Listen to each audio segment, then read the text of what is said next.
క్రీస్తునాథుని యందు ప్రియ సహోదరి సహోదరులారా, ఈనాటి సువిశేషంలో మనం ఎమావుస్ ప్రయాణం గురించి ధ్యానించబోతూ ఉన్నాం. ఇది ఒక ఆధ్యాత్మిక ప్రయాణం. ఒకనాడు శిష్యులు ఎమావుస్ దారిలో వెళ్తూ ఉండగా వారిలో వారు చర్చించుకుంటూ ఉన్నారు. వారి మధ్యలో యేసు కూడా వారితో చేరారు.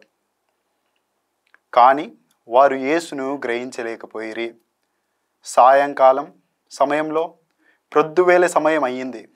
అప్పుడు రాత్రి వారు భోజనం చేసే సమయంలో యేసు వారి మధ్యలో ఉండి రొట్టెను తీసుకొని ఆశీర్వదించి వారికి పంచెను.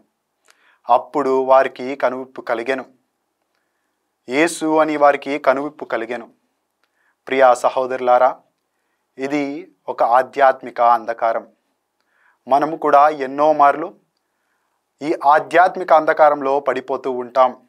ప్రతిరోజు దివ్య బలి పూజలో యేసుక్రీస్తు స్వయంగా శరీర రక్తంలో మనలో స్వీకరిస్తూ ఉంటాం.